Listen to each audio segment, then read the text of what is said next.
Hello everyone, welcome back to another week of weekly US stock market indices forecast for the upcoming week, which is week number 4 of July. Looking at the S&P 500, we can see that this week the market did not gain anything. The market rise up and then now it is back down again at our initial starting week price. So for those who are investing for the long term, or people say passive investing, these drops are good position to put your long-term long position, which I have done also. Like I said, they watch out for the divergence from the RSI. Now the price maybe go further down. Maybe they will show a bullish divergence here where the RSI make new lows, but there is no new low for the market. So presumably I would prefer the price to touch again the SMA 50 and then bounce back again.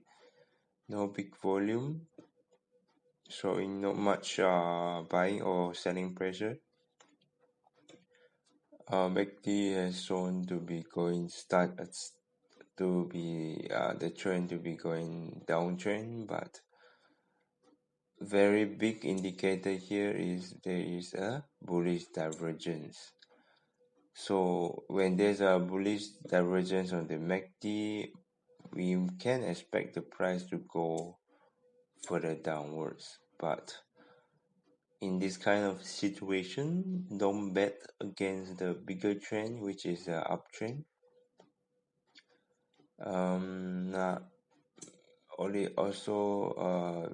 Bearish divergence on the stochastic, but not much. So for S&P 500, buy on the dips and stay on long term.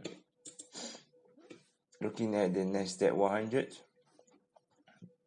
another new high, and the price go back down again, closing the week with a small gain. Not much buying or selling pressure yet, but as I said last week, we be very careful on the RSI overbought area because price will always retrace back. This time possibly until the median line, where we will see a bullish divergence here.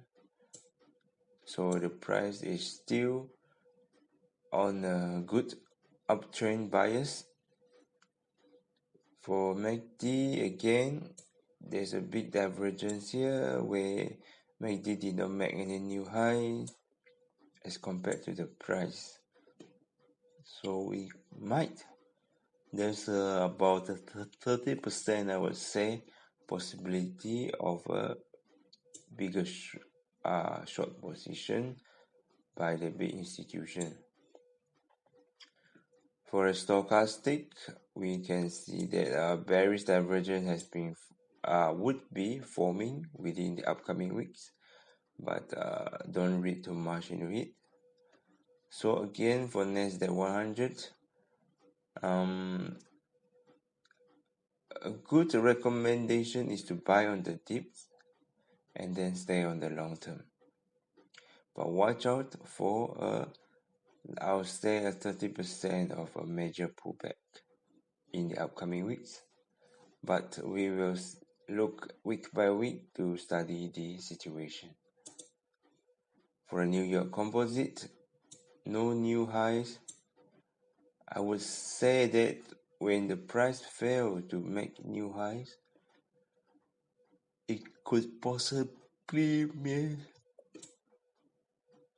it is either in a ranging, or looking at the volume here and volume here. I would say these are all selling pressure.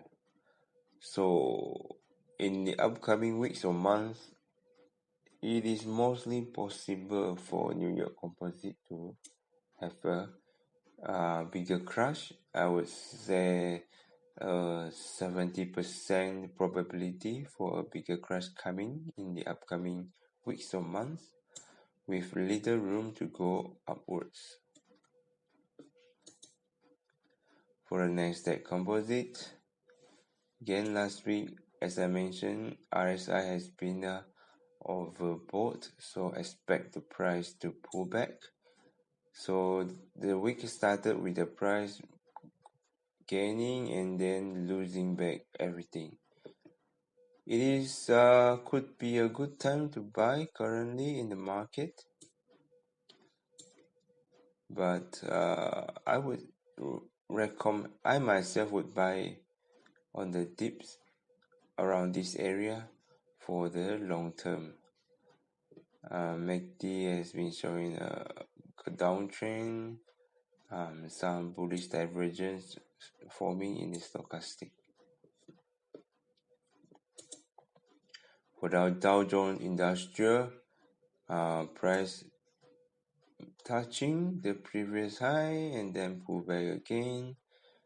I would say the market could be in a limbo, in a range, unless it breaks through and continue slow movement going upward like the S&P 500. No big candles here. Some divergence, bearish divergence forming, but it is not certain yet. Also nothing much in the stochastic. So I would say Dow Jones could be in a limbo where the price will be stagnant within a certain range, maybe a very small range, with I would say 55 to 60% of breaking through. For Dow Jones Transportation, as I mentioned last week, price is in a steady decline. We will take our long position if price break through this trend line. Otherwise, we would wait until the price tests the SMA 200. Okay, or the RSI showing some overbought. If it shows some overbought, it could be a good time to buy. Nothing much here. So for Dow Jones Transportation, we will wait for our long position. But for me, looking at the passive investing or the long-term perspective, I would buy anytime currently. It is a good buy. Yes, I would add my position continuously when the price goes down.